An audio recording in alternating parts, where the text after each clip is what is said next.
ওম শান্তি। আজি আমি ভিডিঅ'ত আলোচনা কৰিম চাট জিপিটি কি আৰু কেনেকৈ ইউজ কৰিব পাৰিম। প্ৰথমে প্লে ষ্ট'ৰ যাব পাৰিম। আমি প্লে ষ্ট'ৰত গৈ চাট জিপিটি চাৰ্চ কৰিলে বা এআই চাৰ্চ কৰিলে আপোনাৰ বহুত কেইটা প্লেটফৰ্ম এপ আহিব।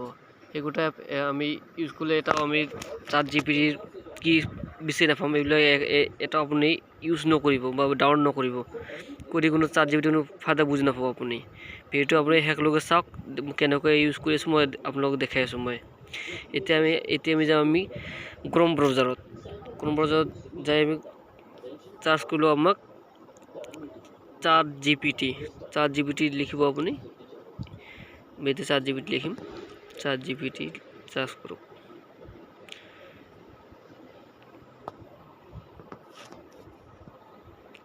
চাট জিপিটি ওপৰত দেখাইছে নিউ চাট জিপিটি দেখি আছে, এইটো আপুনি ক্লিক কৰিব।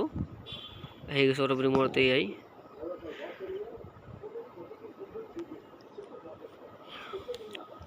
এই যে এতিয়া আমি ডাউট হৈছে, আহি গৈছে আপোনাৰ নিউ চাট। আপোনাৰ এতিয়া দেখিব নিউ চাট, এইটো আমাৰ চাট জিপিটি। আপোনাৰ চাট জিপিটি প্ৰুফ দেখাবৰ কাৰণে আপোনাক মই নৱম শ্ৰেণীৰ গণিত কিতাপখন লৈছোঁ। আপোনাৰ গণিত কিতাপত যিকোনো এটা গণিত উঠাই ল'ম।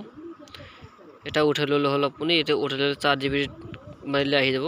এতিয়া আমি এটা ল'ম। এটা কি এটা আপোনাৰ যে 4 নম্বৰৰ এটা ল'ম, ঠিক আছে। এইটো আপোনালোকক দেখাম কেনেকৈ কৰিব পাৰিম। চাট জিপিটি আহি গ'লো। আমি চাট জিপিটি এতিয়া আমি কি কৰিম, এতিয়া আমি গণিতটো লিখিম। 5x³ plus 4x²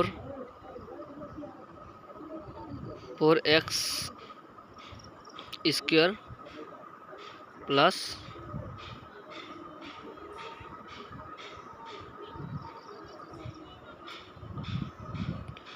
7x। এতিয়া আমি ক্লিক কৰিম। এতিয়া আহি গ'ল আপোনাৰ মানে চাট জিপিটিৰ এনচাৰটো আহি গ'ল। আপোনাৰ চাট জিপিটি যিমানবাৰ ইউজ কৰিব এটা কণ্টেণ্ট যিমান মাৰিব সিমানবাৰ নিউ কণ্টেণ্ট হিচাপে আহিব, নতুন কনচেপ্ট আকাৰে।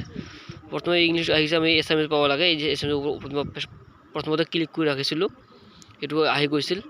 যিমানবাৰ আমি ইউজ কৰিম ইমানবাৰে নতুন কণ্টেণ্ট আহিব। এই আপোনালোকে অসমীয়াতে গোটাই আহি গৈছে। আমাৰ কাৰণে বহুত হেল্পফুল হৈছে।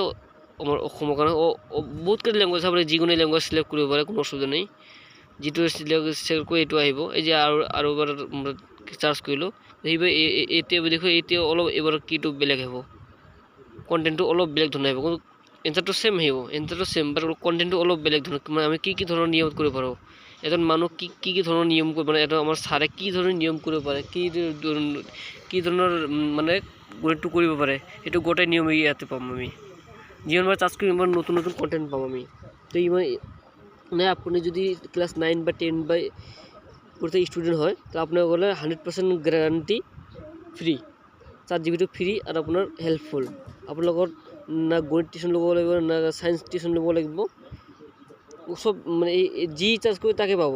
আৰু এইটো সবচে আপোনাৰ চাট জিপিটিত অনলি আপোনাৰ 2021 পর্যন্ত আপনার আপডেট পর্যন্ত আছে, কারেন্ট কিগুলো নাপাব।